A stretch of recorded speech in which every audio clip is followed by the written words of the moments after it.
todos, espero que estén bien. Vamos a continuar con los temas del programa. Recuerdo que íbamos por el tema número 5. Si hay alguna corrección, ustedes me hacen favor de decirme. Vamos a tocar un poquito para acá. Ahí creo que estamos bien. Ahí estamos bien. Entonces me hacen ustedes favor de decirme si hay alguna corrección. Nos tocaría el tema número 6 del programa. Vamos a permitir que ingresen los demás estudiantes. Y el próximo lunes ya tenemos nuestra clase presencial, entonces vamos a aprovechar para hacer práctica de los temas que hemos venido estudiando últimamente. Nos toca el tema número 6 del programa, que se denomina actas de legalización o actas auténticas de firma. Ese es el tema que nos corresponde. Si vemos, vamos a hacer un repaso. Hemos visto el tema que ya fue evaluado del tema 1, que era elementos personales en el instrumento público. El tema 2, la escritura pública. El tema 3, formas de reproducir la escritura matriz. El tema 4, acta de protocolización. El tema número 5 fue el ejercicio del notariado en el extranjero. Y nos tocaría el tema número 6, que es el acta de legalización de firma. Si hubiera alguna duda, algún comentario, alguna observación. A ver, le escucho, Valeria. Buenas tardes.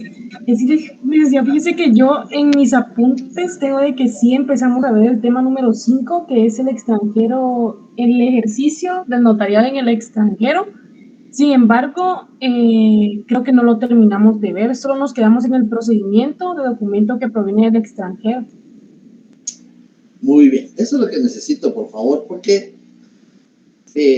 yo no he estado muy de acuerdo. Cuando hay exámenes no podemos dar clases.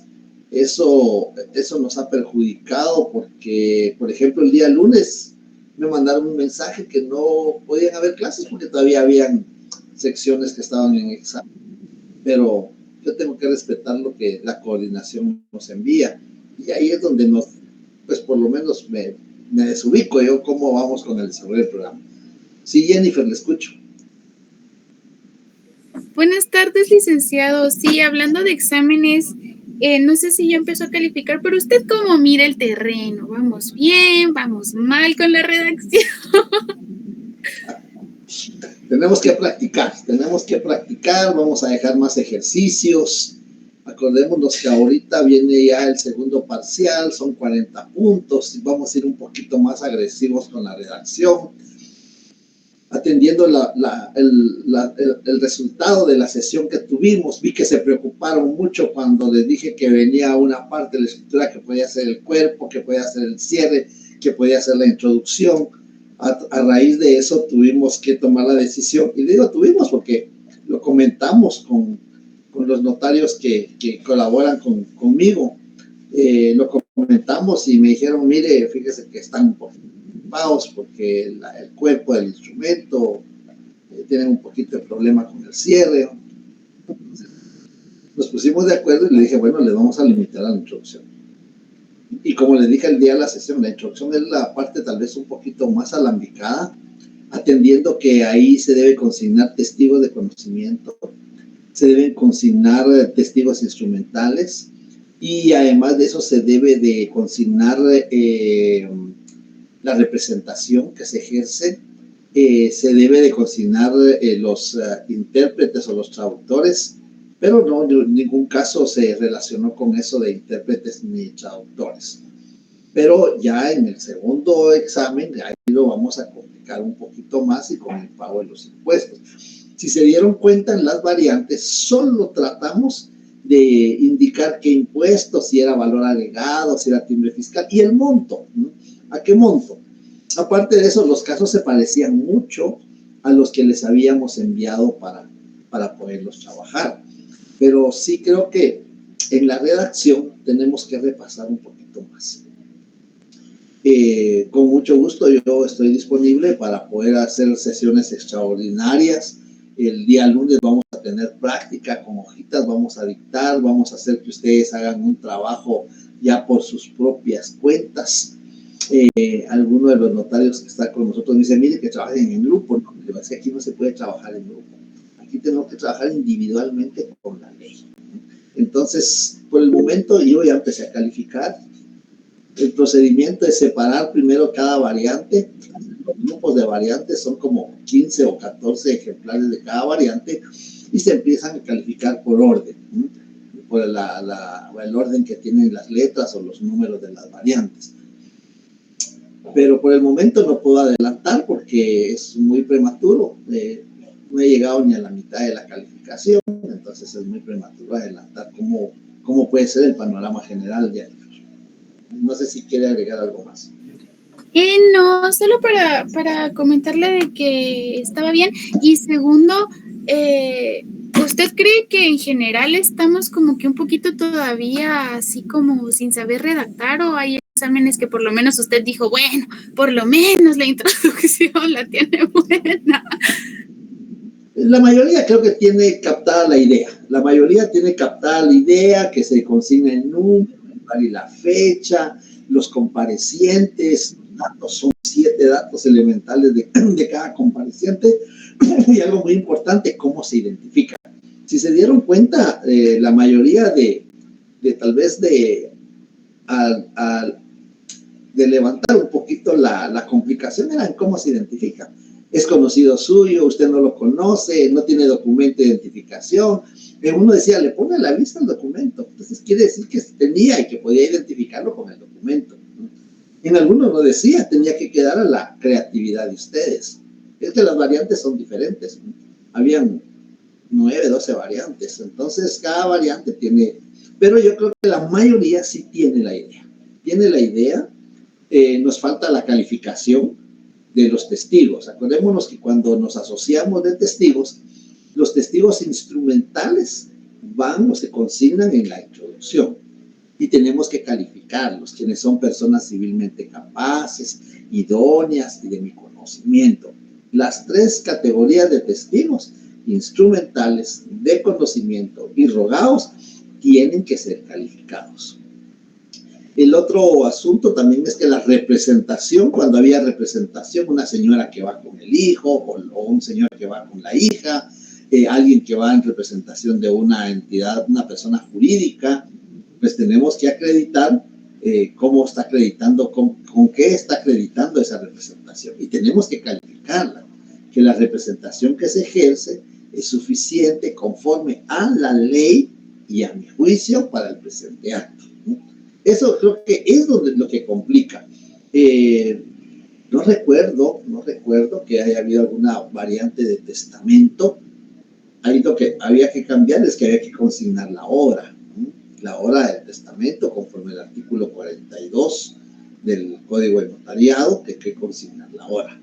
Pero yo creo que la mayoría sí tenemos ya el concepto.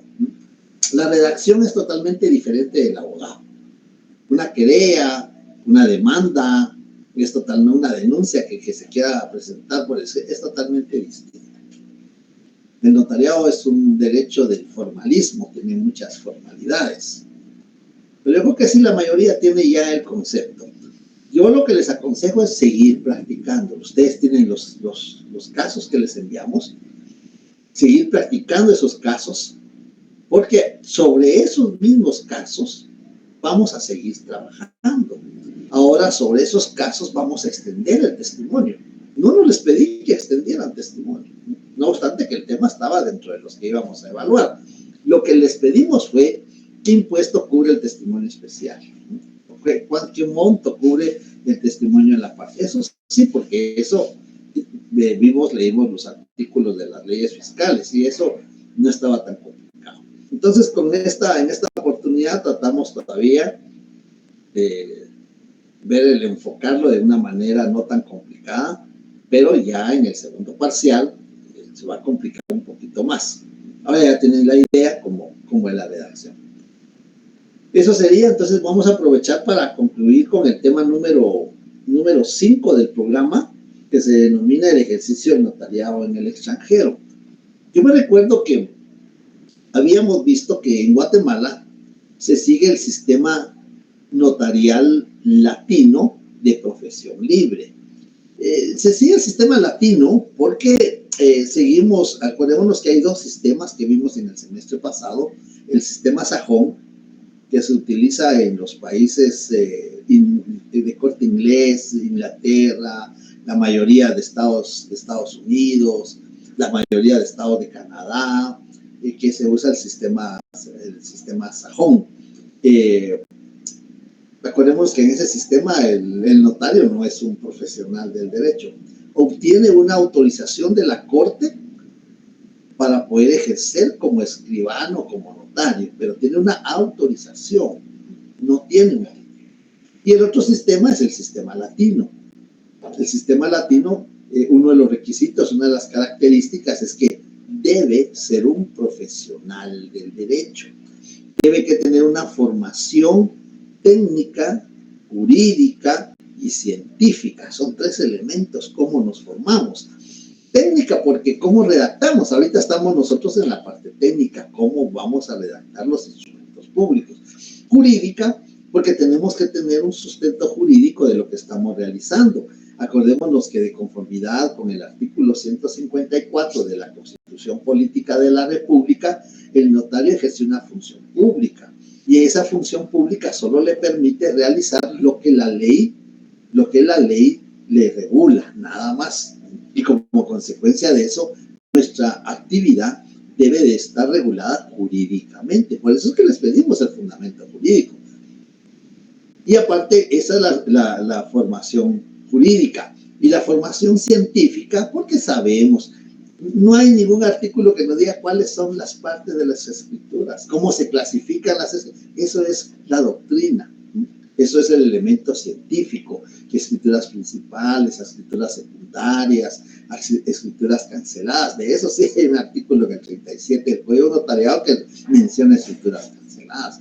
Pero en sí la clasificación no está regulada en la ley así en esa forma expresa. Esa es la formación que tiene que tener el notario, ¿no? Y todos los conocimientos que ha obtenido en su formación para abogado, pues le sirven para el ejercicio del notariado, porque va la formación jurídica, la formación científica, la interpretación de la norma jurídica, la integración de la norma jurídica. Todo eso es la formación del notario.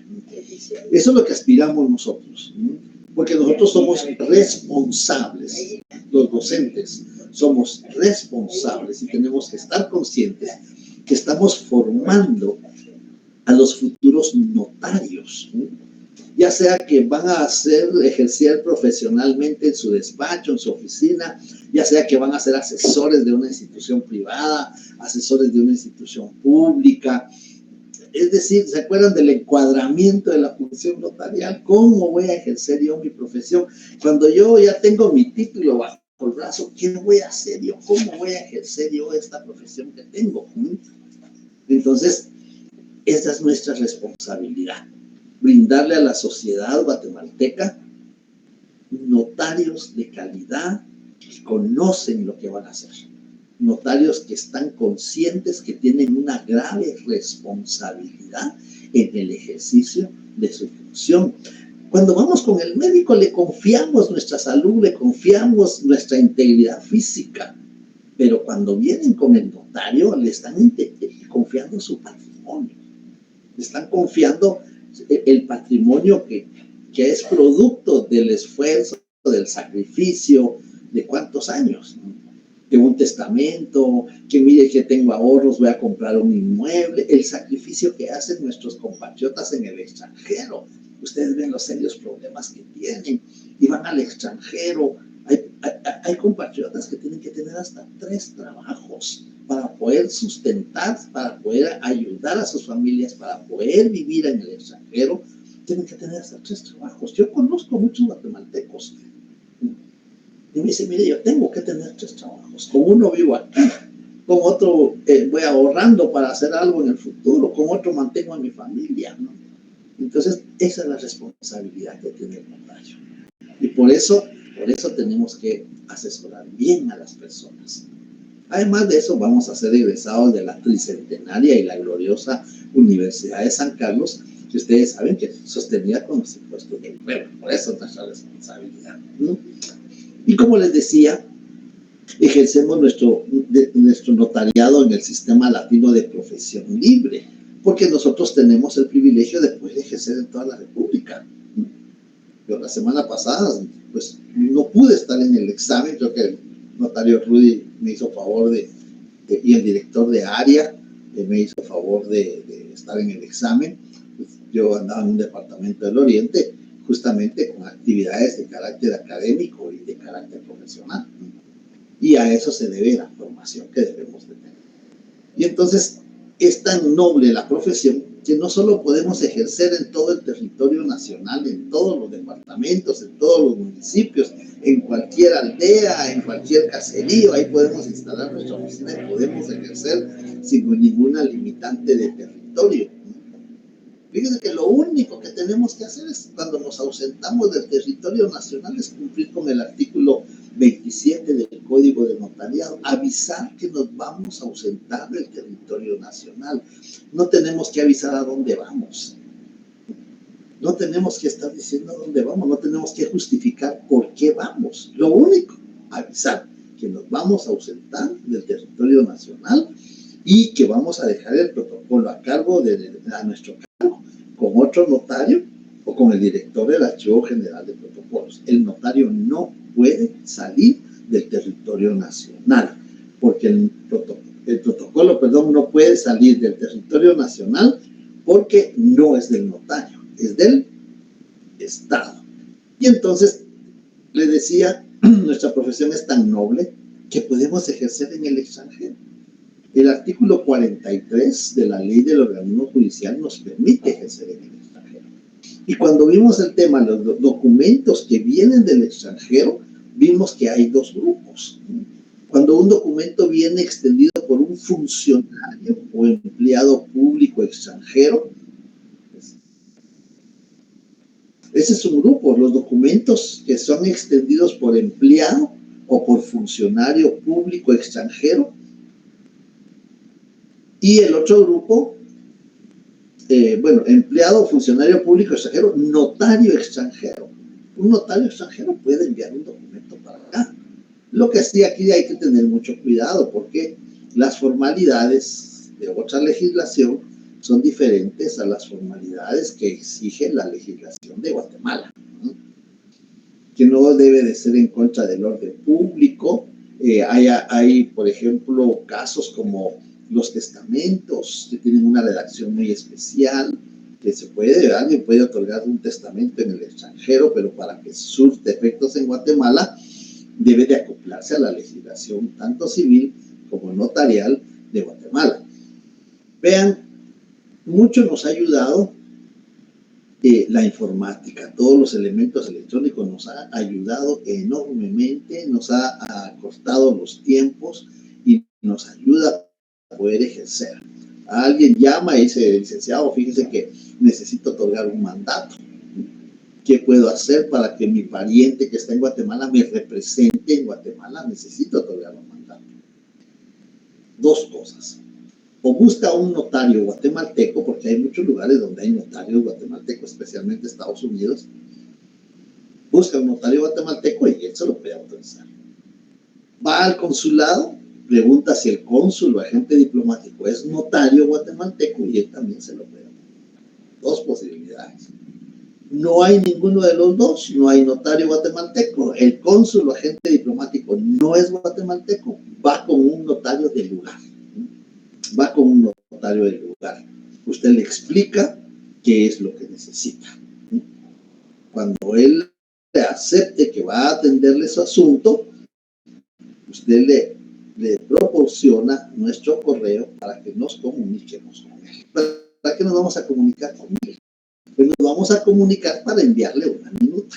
¿Cómo necesitamos que ese documento que él va a autorizar en el extranjero no lo autorice conforme a sus leyes, sino conforme a las leyes de Guatemala? ¿Qué necesitamos para ello?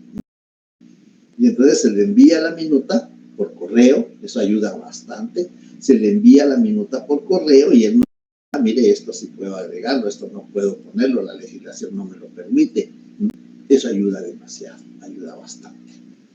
Muchas veces, especialmente con los notarios sajones, le enviamos la minuta. La mayoría de casos lo que hacen es imprimirla, que la firmen las personas y le legaliza la firma, porque eso es lo que hace el notario sajón, legalizar las firmas. Él no ve el contenido, él solo legaliza las firmas. Bueno, entonces, ese es un grupo, el grupo de los documentos que vienen del extranjero, autorizados o extendidos por funcionario, por empleado público o por notario extranjero. El otro grupo que tenemos son los documentos que vienen del extranjero, que son extendidos por cónsul o agente diplomático que representa a Guatemala en el extranjero, y que es notario, requisitos. El cónsul o agente diplomático que representa a Guatemala en el extranjero y que es notario, él puede autorizar ese instrumento público. Y también un notario guatemalteco. El notario guatemalteco se encuentra en el extranjero por cualquier circunstancia o lo contratan específicamente para eso. Lo contratan específicamente para eso. Por eso les digo, el notario tiene que tener preparado, tiene que tener sus herramientas, en este caso el pasaporte vigente, su visa, si es que al país donde va a ir le exige o le requieren visa, ver si hay países que no requieren visa y muchas veces nos pueden contratar para que nosotros como notarios vamos y autorizamos el instrumento público, lo traemos a Guatemala, lo protocolizamos y surte efectos. Entonces eso ayuda mucho. Ese es el tema de los documentos provenientes del extranjero. Ahora, cuando el documento es extendido por un funcionario, por un empleado público, por un notario extranjero, hay que ver dos circunstancias. Una, si ese país de donde viene, supongamos que viene de República Dominicana. República Dominicana es miembro signatario del convenio de la Haya, la apostilla. Entonces, eso es otra cosa que tenemos que indagar. Si el país es miembro signatario de la Convención de la Haya, el tema de la apostilla, entonces hay que explicarle a las personas que el documento, si es extendido por un funcionario público, por un empleado público, por un notario extranjero, tiene que contar con la apostilla. ¿Y qué es la apostilla? La apostilla es una validación, es un anexo que se agrega al documento principal para que surtan efectos en el extranjero. Bien. Si el notario es guatemalteco, si es el cónsul guatemalteco que es notario, o si es el notario que se encuentra en el extranjero, no necesita apostilla. Bueno, ya van dos casos. Cuando es extranjero y pertenece a la Convención de la Haya, necesita apostilla. Cuando es el notario guatemalteco o cónsul guatemalteco que es notario, no necesita apostilla. ¿Qué necesita entonces? Porque eso muchas veces dicen, mire, ¿y entonces qué necesita? Que el documento venga a Guatemala, ya sea por el propio notario o por otro notario, lo recibe y lo protocoliza y surte efectos en Guatemala. Van dos casos. El tercer caso es cuando el notario, el empleado público, el funcionario público extranjero, el país no pertenece a la Convención de la Haya.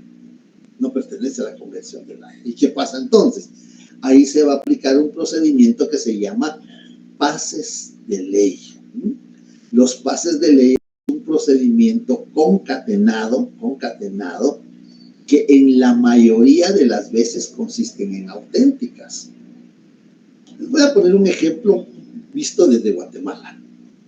Vamos a autorizar un documento que va, por ejemplo, para, vamos a ver, Surinam, pero Surinam no tiene embajada en Guatemala. Digamos que va a ir para Surinam o para ir para Vietnam, tampoco tiene embajada en Guatemala. Pongámoslo a Rusia. Rusia sí tiene embajada en Guatemala. El documento va a ir para Rusia. Nosotros lo redactamos, Lex Fori, ¿verdad? Son principios del derecho internacional que están en la ley del organismo judicial. Lex Loci Execution, Locus Regit Act, Lex Fori. Son principios que están en la ley del organismo judicial. Nosotros lo vamos a redactar conforme la legislación nos lo indica. Un mandato que va para Rusia. Algunos de los estados sí son signatarios, pero vamos a suponer que no es signatario de la Convención de la Haya. El notario guatemalteco autoriza un mandato que por disposición de la ley es en escritura pública, salvo la carta poder, que eso sí no, pero el mandato o el poder sí va en escritura pública. El notario autoriza la escritura pública de mandato para que surte efectos en el extranjero. La firma del notario tiene que ser legalizada en el Archivo General de Protocolos. La Secretaría de la Corte Suprema regula la legislación, pero la entidad encargada es el Archivo de Protocolos. Hay una sección de auténticas.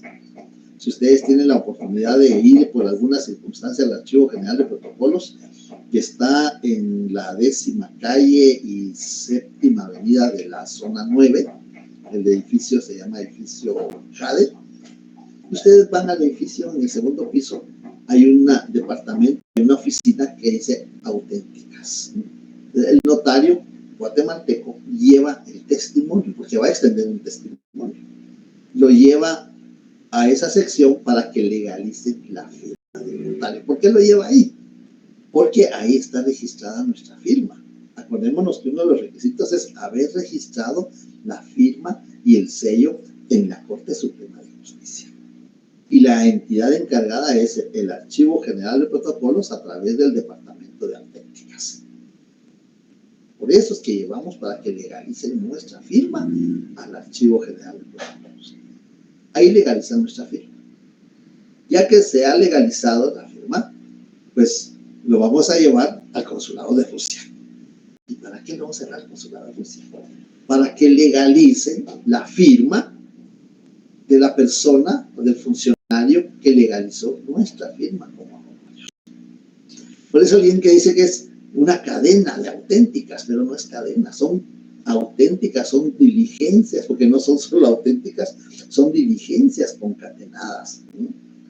La firma del notario es legalizada en el Archivo General de Protocolos. La firma del funcionario del Archivo General de Protocolos es legalizada en el Consulado de Rusia. Y el Consulado de Rusia ya se puede ir al extranjero. Cuando llega al lugar del destino, como lo legalizó el cónsul de Rusia en Guatemala, cuando llega al destino, el secretario, el ministro de Relaciones Exteriores, tiene que legalizar la firma del cónsul que estaba aquí en Guatemala. Por eso es que es una actuación concatenada que en la mayoría de las veces es auténtica. Eso se llama bases de ley. Lo estamos viendo de aquí para el extranjero. Veamos lo del extranjero para acá. Esto está en el artículo 37, 38 de la ley del organismo judicial. Cuando viene un documento del extranjero, puede ser que venga con apostilla si el país es miembro de la Haya. Yo tengo una nómina de los países que son miembros de la Haya, les voy a enviar de esa nómina. No viene en el examen, no va a venir nada de eso, pero para que tengamos idea cuántos países son miembros de la Convención de la Haya en tema de la apostilla. Y los que no estén en la lista es porque no han suscrito esa convención. Y entonces lo que va a suceder es cuando el documento viene del extranjero, lo autoriza un notario extranjero, la firma de ese notario extranjero, sea sajón o sea latino, lo tiene que llevar a la corte. Porque a los dos, al sajón y al latino, La Corte, ahí registran la firma. Nosotros registramos la firma en la Corte Suprema, artículo 2 del Código Notariado.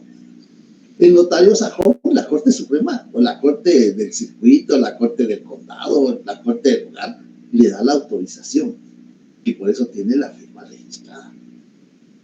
Entonces el notario sajón, cuando extiende el documento, cuando autentica, porque lo que hace es autenticar las firmas, lo traslada a la Corte para que ahí legalicen la firma del notario sajón.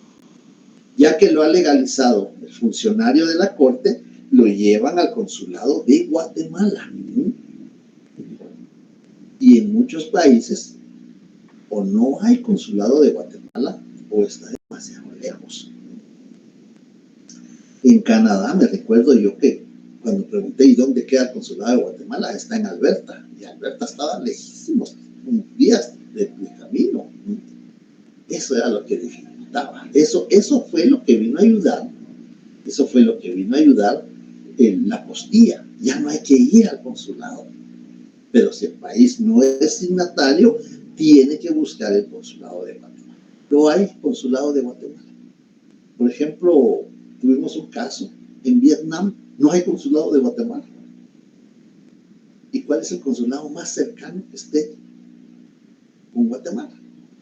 Pues el consulado de Costa Rica. Hay en Vietnam, si hay consulado de Costa Rica. Por supuesto, el país más cercano a Guatemala lo llevan al consulado de Costa Rica. El cónsul de Costa Rica lo traslada a Costa Rica, donde sí hay cónsul de Guatemala. Entonces vemos ahí que es una serie, por eso es una serie concatenada. Pero no pongan atención, no solo son las auténticas. Porque si el documento está redactado en idioma extranjero, un notario sajón no le va a redactar en español, le va a redactar en su idioma, le va a redactar en idioma inglés, porque ese es el idioma oficial de ellos. Entonces, si el documento viene redactado en idioma extranjero, tiene que ser vertido al idioma oficial, 144 de la Constitución Política de la República. El idioma oficial es el español, y entonces tiene que ser vertido al idioma oficial. Ese es otro pase de ley, cuando el documento viene redactado en idioma oficial. Estamos acá, en la ley del organismo judicial. En la ley del organismo judicial vamos a encontrar en el artículo 37, el capítulo 4 de la ley del organismo judicial, documentos provenientes del extranjero. Artículo 37. Para que sean admisibles los documentos provenientes del extranjero que deben surtir efectos en Guatemala, deben ser legalizados por el Ministerio de Relaciones Exteriores. Es decir, aquí en Guatemala, el documento que viene del extranjero de un país que no es signatario de la Convención de la Haya, tiene que ser legalizado en el Ministerio de Relaciones Exteriores. Cuando uno lee este artículo y se pregunta, ¿y qué legaliza el Ministerio de Relaciones Exteriores? Pues lo que va a legalizar es la firma del cónsul de Guatemala en el extranjero. Eso es lo que va a legalizar. Porque es el Ministerio de Relaciones Exteriores quien nombra, quien designa a los cónsules que lo van a representar en el extranjero. Supongamos que viene de Costa Rica, aunque Costa Rica sí es miembro de la Convención de la Haya. Pero supongamos que viene de Costa Rica. El notario de Costa Rica extiende el documento, lo lleva a la Corte Suprema de Costa Rica para que legalice su firma, después lo lleva al consulado de Guatemala para que legalice la firma del funcionario de la Corte Suprema de Costa Rica, y luego viene a Guatemala el documento. En el Ministerio de Relaciones Exteriores van a legalizar la firma del cónsul de Guatemala en Costa Rica. Eso se llama pases de ley. Pero además de los pases de ley, si el documento viene redactado en idioma extranjero, debe de ser vertido al idioma oficial. Leamos el segundo párrafo del artículo 37. Vean, todo todo está en la legislación. Todas las preguntas que formulamos están las respuestas en la legislación. Le escucho, Valeria.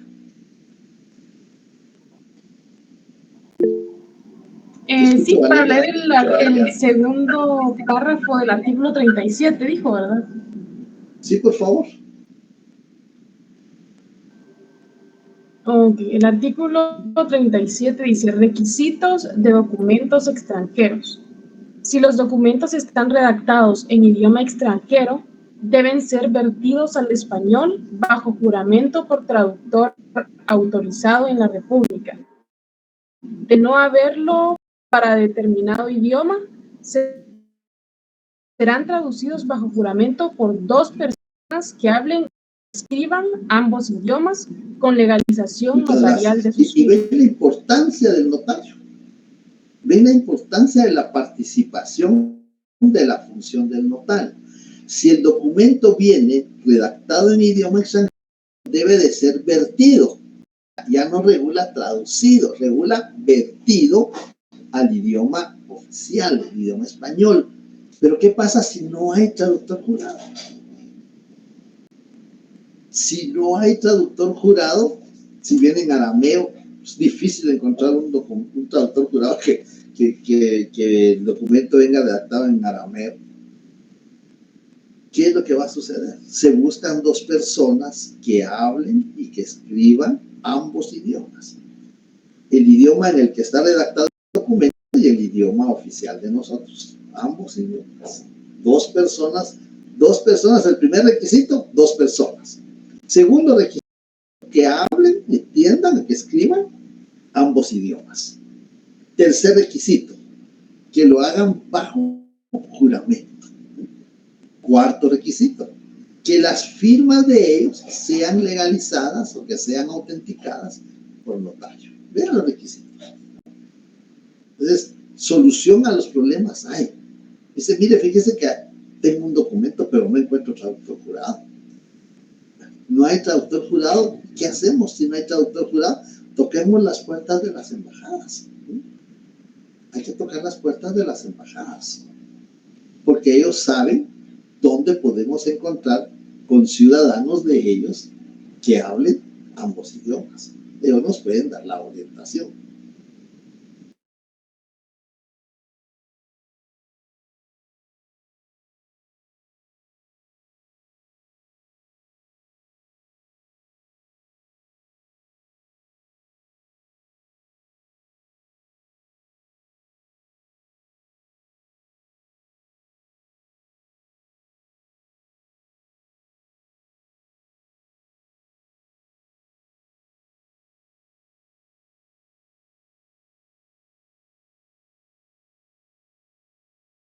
Unas oportunidades, pero aprovechando que estamos viendo el tema, vamos a ver acá.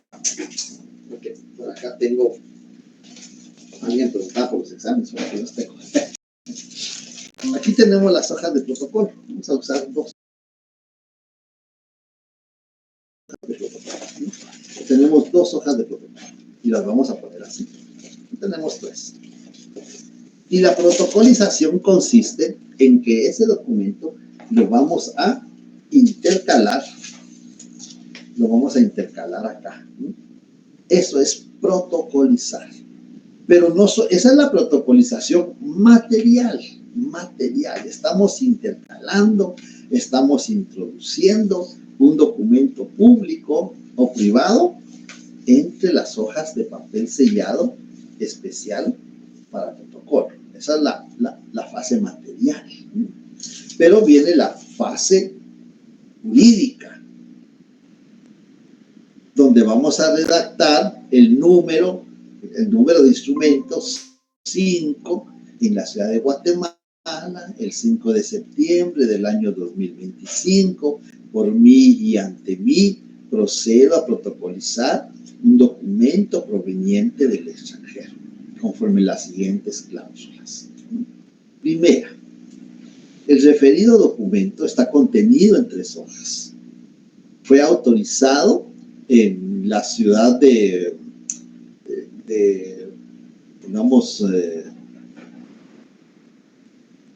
ponemos una ciudad, pongamos la ciudad de Tegucigalpa, Honduras, por el notario fulanito o por el funcionario, por el registrador civil o un empleado público. ¿Quién lo autorizó? Primera cláusula. Segunda cláusula, el referido documento pasará a ocupar los folios 4, 5 y 6. Vamos a decir en cuántas hojas está contenida. Bueno, el referido documento está contenido en 5 hojas, que pasará a ocupar los folios 8, 9, 10, 11 y 12. Y quedará comprendido entre las hojas de papel sellado especial para protocolo. Va a quedar comprendido, aquí está va a quedar comprendido acá, y va a quedar comprendido entre las hojas de papel sellado especial para protocolo. No nos compliquemos con los números, pongámosles A5 y A6, y de registro 20 y 21, respectivamente, del registro notarial amicalo. Ya lo protocolizamos. Esa es la protocolización. Cuando lo hacemos por mí y ante mí. Y después viene el cierre. Y el cierre es sencillo. Leo lo escrito y enterado de su contenido, objeto,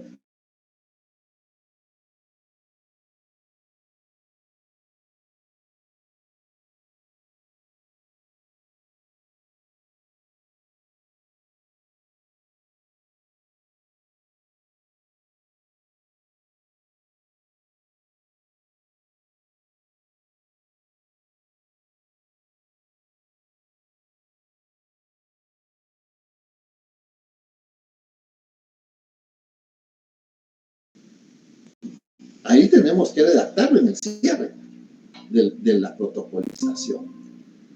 Como notario doy fe que lo escrito, de todo lo escrito, porque yo lo escribí, ¿verdad? Nosotros lo escribimos, de todo lo escrito, de que el impuesto a que está afecto el contrato se cubrió mediante 10 estampillas de timbre fiscal del valor de 10 quetzales, de 100 quetzales cada una, ¿no? De 100 quetzales cada una, las que llevan los números del 001 al 009 al 0010, las que hacen un total de 1000 quetzales. Leo lo escrito y enterado de su contenido, objeto, validez y efectos, lo ratifico, acepto, firmo, por mí y ante mí. Cuando estamos protocolizando por disposición de la ley, ¿no? Por disposición de la ley. Cuando va a comparecer la persona, tenemos que considerar, no es por mí ante mí. Cuando llega la persona y le dice, licenciado, yo traje este documento, lo traje del extranjero, me dijeron que viniera con usted, que usted iba a hacer que esto surte efectos en Guatemala porque lo traigo del extranjero. Ahí va a comparecer la persona. Hay que decir ante mí, comparece Juan Pérez, de tantos años, casado, guatemalteco, de este domicilio, ingeniero agrónomo, a quien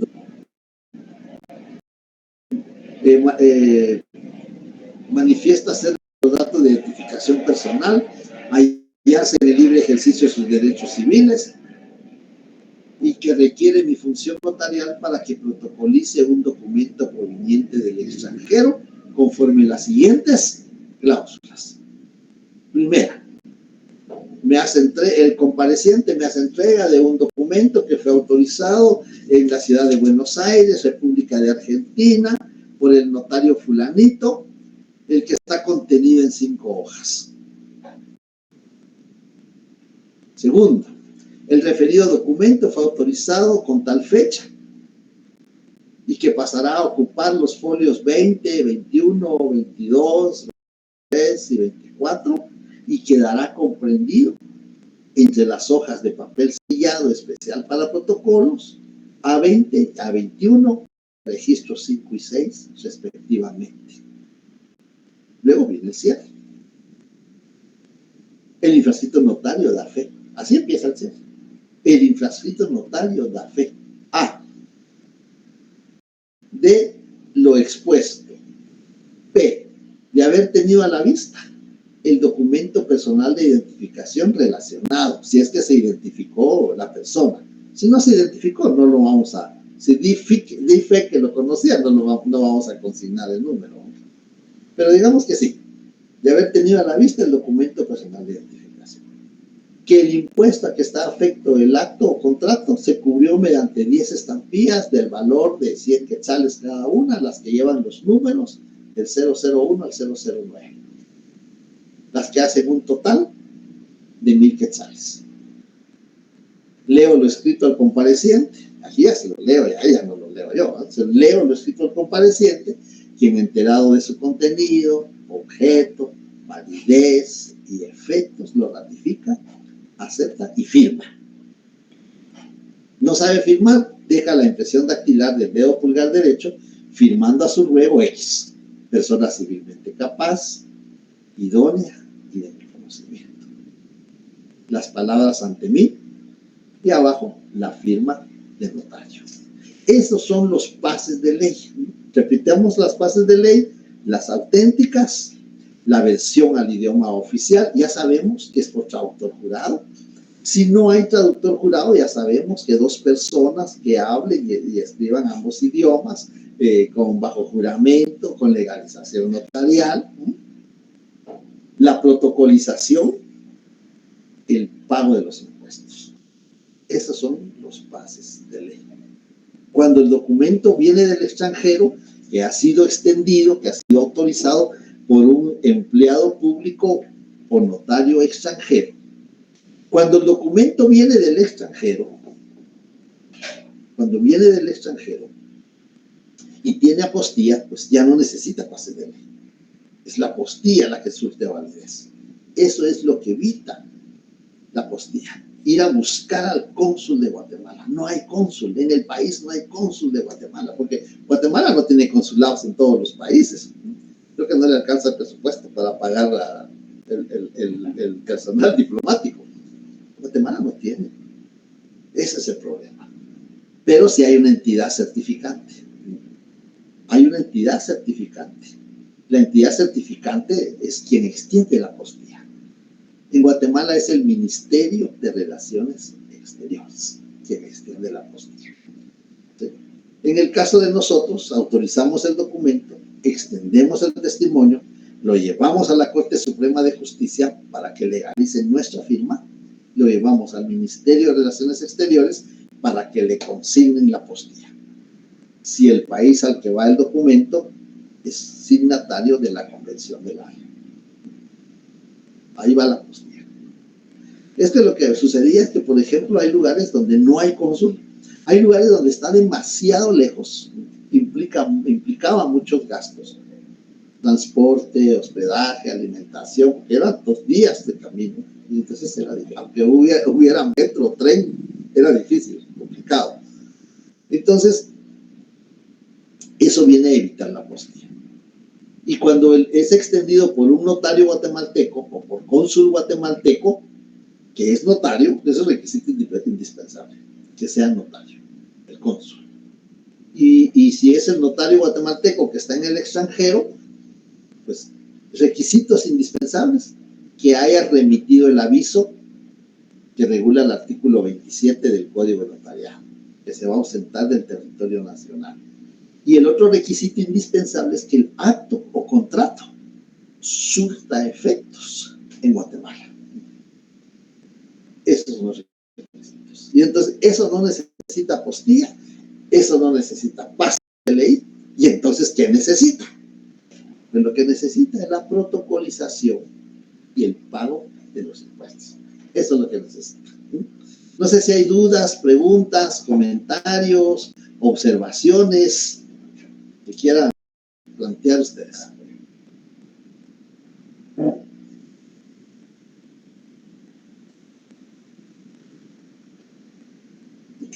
O ya se me durmieron.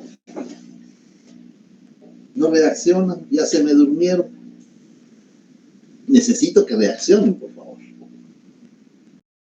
De momento todo claro, licenciado, gracias. Todo está claro. Bueno, a ver, vamos a ver. Es que cuando leo los exámenes, digo, no quedó claro. ¿Qué dice Daphne?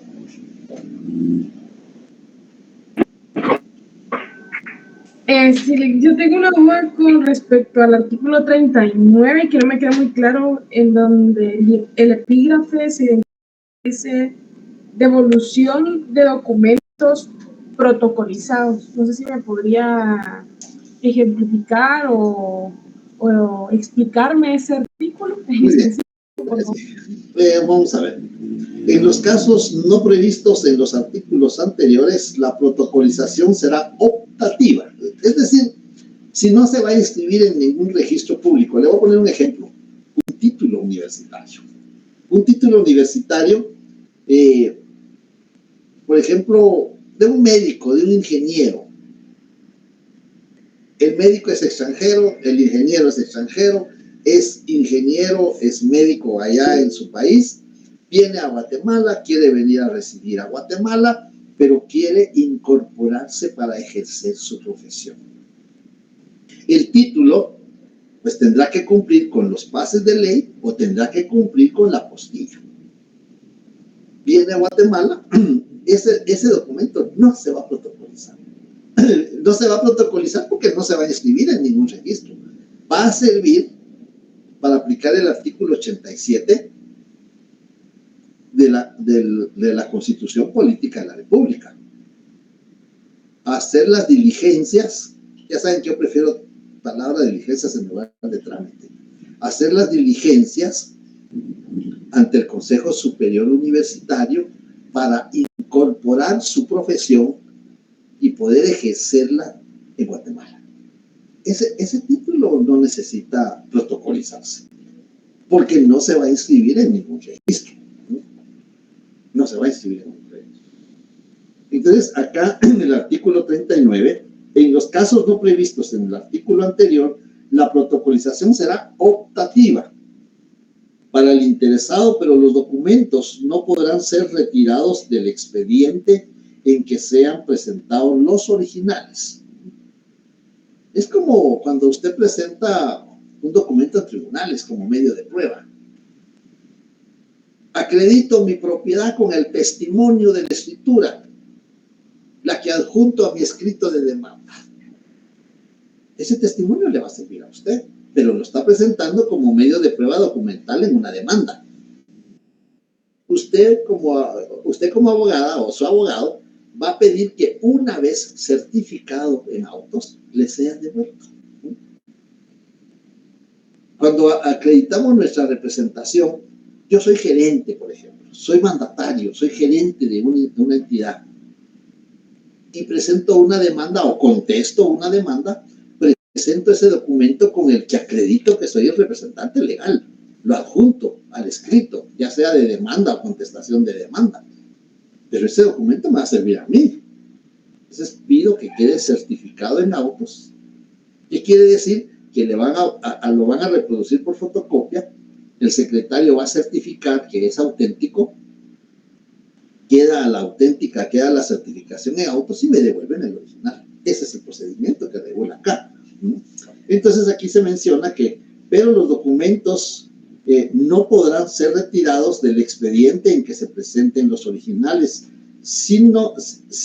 aún después de fenecidos, salvo que a juicio de las autoridades correspondientes no haya sido determinante para resolver lo que hará constar bajo su responsabilidad en el expediente de que se trate y dejará copia certificada en autos. Ahí está, dejará la copia certificada. Es decir, el notario no puede devolver el documento. El notario, una vez protocolizado el documento, pasa a formar parte del protocolo y no puede devolver ese documento. Lo que puede hacer es extender testimonios. Eso es lo que puede hacer. A eso se refiere ese artículo. No sé si hay alguna otra duda, algún otro comentario, si queda claro con esta la explicación, Valeria. Sí, licenciado, sí, ya me queda más claro. Ahora tengo dudas con respecto, perdón, con respecto al impuesto, puesto que el artículo 41 de la ley del organismo judicial establece del impuesto de papel sellado y timbres, ¿verdad? Entonces, en este caso, yo tenía dudas si cuando se va a protocolizar o cuando se va a hacer este instrumento, sí, más que todo cuando se va a protocolizar, ¿cuál sería como el monto que se cubre del impuesto fiscal? Puesto que estaba haciendo yo relación al artículo 5, en numeral 2, de la ley del timbre fiscal y papel sellado especial para protocolo. No sé si esto aplicaría en este caso o es en casos distintos. El numeral 2 creo que regula auténticas en documentos que vienen del extranjero. Sí, se lo leo. Dice auténticas de firmas en el exterior, cada una el valor equivalente en moneda nacional a $10 de los Estados Unidos de América, al tipo de cambio que estuviera vigente a la fecha en que éstas se efectúen. Muy buena pregunta, la felicito. Muy buena pregunta. ¿Se acuerda que hablamos de las auténticas? La firma del notario. Cuando nosotros vamos al archivo de protocolos para que legalicen nuestra firma de un documento que va al extranjero, tenemos que pagar esos 10 quetzales. De timbre fiscal. No tenemos que pagar en la institución, no. Tenemos que adherirle al documento un timbre fiscal de 10 quetzales. Eso es lo que cobra el Estado porque sus instituciones legalicen los documentos o las firmas, ¿no? Y no solo el archivo de protocolos para nosotros del notario. Si usted va al registro civil, del Registro Nacional de las Personas, a pedir una certificación de nacimiento, de matrimonio, de defunción, usted va a pedir una certificación y explica que ese documento va para el extranjero por la auténtica, por la firma que va a poner el registrador civil, que va para el extranjero, va a cubrir 10 quetzales. Ahí va a cubrir 10 quetzales. A la inversa,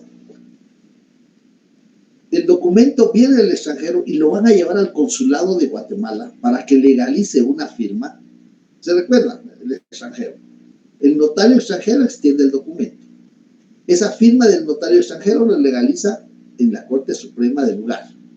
La firma del secretario de la Corte Suprema del lugar la legaliza el cónsul de Guatemala. Esa auténtica que hace el cónsul, hay que adherirle, hay que pagar 10 quetzales o $10, allá afuera son $10 de timbre fiscal.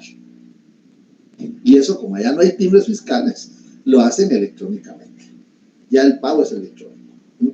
Con el que se acredita que se pagaron los 10 quetzales por la auténtica. Pero eso es totalmente diferente. Eso es por la auténtica que hacen los funcionarios empleados públicos. Ahora, ese documento que firmó, que legalizó el cónsul, que legalizó el cónsul de Guatemala, pagó 10 quetzales. Lo llevamos al Ministerio de Relaciones Exteriores para que legalicen la firma del cónsul. Hay que pagar otros 10 quetzales por esa otra auténtica. Y el impuesto a que está afecto el acto, supongamos que es un mandato, que viene el mandato. Ese impuesto del mandato, de conformidad con el artículo 5 en el que usted se está fundamentando, que si es un mandato general, 10 quetzales. Si es un mandato especial, 2 quetzales. Eso ya le toca al notario. Cuando el notario protocoliza el documento, en la protocolización, en el documento original, le va a adherir timbres. Si es mandato general, 2 timbres de a 5 quetzales son 10. Va a adherir los 2 timbres de 5 quetzales a este documento y lo va a protocolizar. En la protocolización va a indicar que el impuesto a que está afecto se cubrió mediante 2 estampillas de timbre fiscal del valor de 5 quetzales cada una, que llevan los números 01 y 02 y hacen un total de 10 quetzales. Ahí ya se cubrió el impuesto del acto o del contrato, ¿sí? Aparte es la auténtica. Sí, no sé si trato de explicar, pero muy bonita su pregunta, la felicito. No sé si ahí queda claro. ya me quedó más claro. Entonces, a lo que se refiere el artículo 5, numeral 2, podríamos referirnos como a una obligación propia del procedimiento y el numeral sería una obligación propia del acto o contrato que se va a protocolizar. Así es.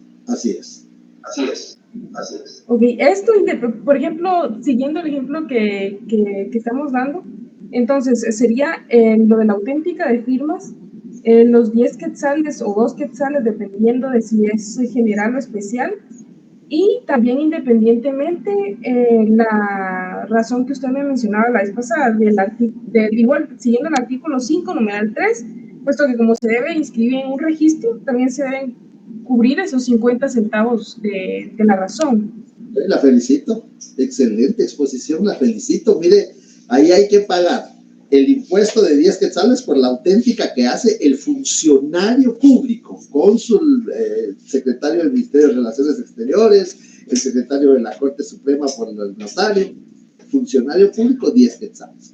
Como lo va a inscribir en un registro, si es un poder, en el registro electrónico poderes, si es una asamblea de una sociedad que está en Guatemala, pues en el registro mercantil hay que adherirle los 50 centavos de timbre fiscal por la razón que va a ser el registrador. Muy bien, muy buen planteamiento, la felicito. Más los 2 quetzales en el caso del mandato especial, 2 quetzales de timbre fiscal, si es general, 10 quetzales de timbre fiscal. Y si es mandato judicial, ¿cuánto paga?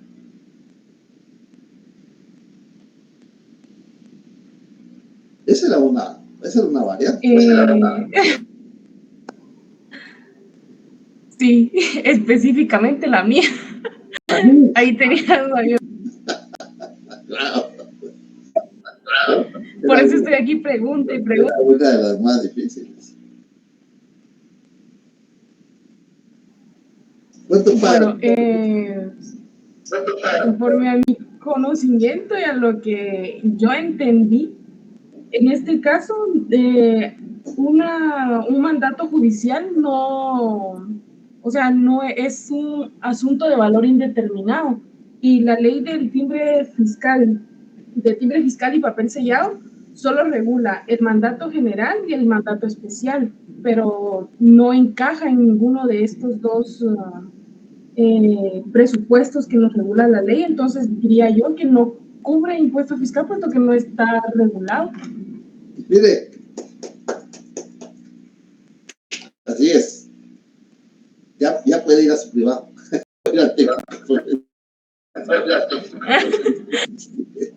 Está bien, así es.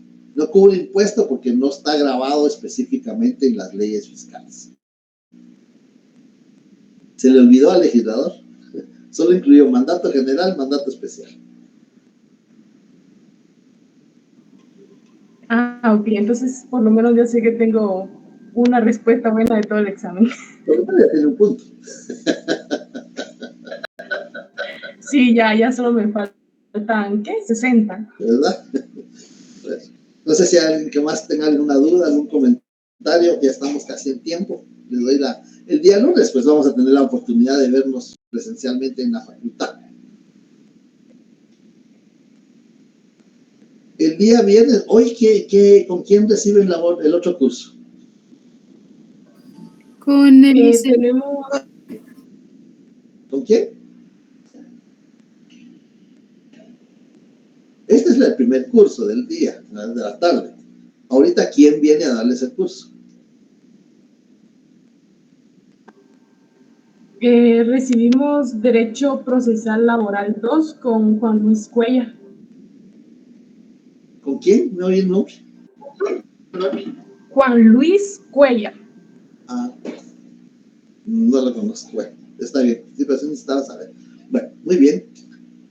Entonces, si no hay más dudas, si no hay más comentarios, observaciones, a ver qué dice Jennifer.